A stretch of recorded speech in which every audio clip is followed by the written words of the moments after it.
నేను doctor Nirmala, fertility consultant at అవిరా fertility అండి. ఇవాళ మనము ఫర్టిలిటీ ట్రీట్మెంట్స్‌లో అన్నిటికన్నా ముఖ్యంగా మనం చూస్తాము ఓవులేషన్ ఇండక్షన్ అని. ఓవులేషన్ ఇండక్షన్ అంటే ఇప్పుడు మనకి గర్భసంచి పక్కన ఉండే అండాశయం నుంచి సపోజ్ ఎగ్స్ డెవలప్‌మెంట్‌లో ఏమైనా లోపాలు ఉంటే దానికోసం మనము ట్రీట్మెంట్ ఇస్తారు. ఇప్పుడు ఫర్టిలిటీ కాజెస్‌లో అన్నిటికన్నా ముఖ్యంగా మనం చూసే కారణాలైతే ముందు ఎగ్ డెవలప్‌మెంట్‌లో లోపం, దాని తర్వాత ట్యూబ్స్‌లో ఏమైనా ప్రాబ్లం, లేదంటే గర్భసంచిలో ప్రాబ్లం అనేది ఉంటుంది. అలాగే మగవాళ్ళలో వీర్యకణాల్లో ప్రాబ్లమ్స్. ఇంకా ఒక 30% వచ్చేసి ఇద్దరిది కాంబైన్డ్ ప్రాబ్లమ్స్ అనేది ఉంటుంది.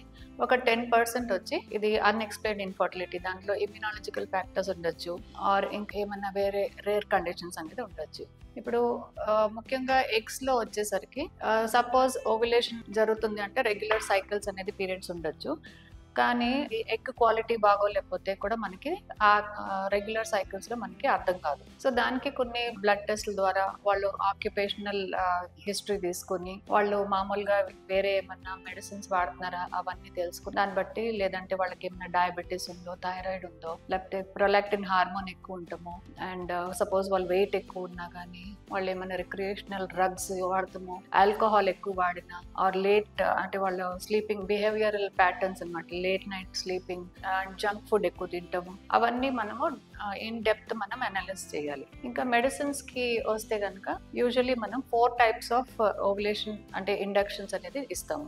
ఒకటి వచ్చేసి సింపుల్ ఓవ్యులేషన్ ఇండక్షన్. ఇది ఎక్కువ మందికి అంటే ఎగ్స్ డెవలప్ అవటం లేదు అంటే దాన్ని ఫాలిక్యులర్ ఫేజ్ లో దాన్ని డెవలప్ చేయటం అంటాము. దాంట్లో టాబ్లెట్స్ కానీ ఇంజెక్షన్స్ కానీ ఇవ్వడం జరుగుతుంది. దీని ద్వారా ఏంటంటే ఎగ్ డెవలప్మెంట్ కి నార్మల్లీ ఒక 14 days మనం స్కానింగ్ ద్వారా మానిటర్ చేస్తాం. సో ఆ 14 days టైంలో మనం టాబ్లెట్స్ ద్వారా ఎగ్ ని డెవలప్ చేస్తాం.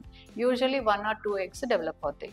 రెండోది వచ్చేసి ఓవ్యులేషన్ ఆగ్మెంటేషన్, అంటే ఉన్న ఎగ్స్ ని దాంతో పాటు సపోజ్ రెగ్యులర్ గా ఇది ట్రై చేసిన వాళ్ళకి కన్సీవ్ కాలేదు అనుకుని మనం ఏమన్నా దీన్ని కూడా ఒక అన్ఎక్స్ప్లెయిన్ కారణం అని అనుకోవచ్చు. యూజువల్లీ ఐయుఐ అనేది ట్రై చేస్తూ ఉంటారు వీళ్ళు. వాళ్ళలో ఎగ్ డెవలప్ అయినా కూడా వాళ్ళు ఐయుఐ ట్రై చేసినా ప్రెగ్నెన్సీ రాలేదనుకోండి, ఇట్లాంటి వాళ్ళకి ఆగ్మెంటేషన్ అనేది అంటే ఉన్న ఎగ్స్ ని ఇంకా కొంచెం ఎక్కువ తయారయ్యి అది రిలీజ్ అయ్యేలాగా చూస్తాం. దీంట్లో కూడా మనం జస్ట్ 2 to 3 eggs వచ్చేలాగా చూస్తాం. అందుకని మరి టూ మచ్ ఆఫ్ మెడికేషన్ ఇవ్వరు అనమాట దీంట్లో. దెన్ నెక్స్ట్ వచ్చేసి కంట్రోల్డ్ ఓవేరియన్ హైపర్ స్టిమ్యులేషన్. దీంట్లో ఏంటంటే ఇంకా ఎక్కువ మొత్తాదులో ఇంజెక్షన్స్ ఇచ్చి ఉన్న నంబర్ ఆఫ్ ఎగ్స్ ఉంటాయి కదండి, అబౌట్ 10 ఆన్ ఈచ్ సైడ్, దాన్ని మనం డెవలప్ చేసి మాక్సిమం నంబర్ ఆఫ్ ఎగ్ మంచి క్వాలిటీవి డెవలప్ చేసి బయటకు తీయడానికి ప్రయత్నిస్తాం అనమాట. ఇది ఈ కంట్రోల్డ్ ఓవేరియన్ హైపర్ స్టిమ్యులేషన్ అనేది మనం ఐవీఎఫ్ కేసెస్ కి వాడతాం.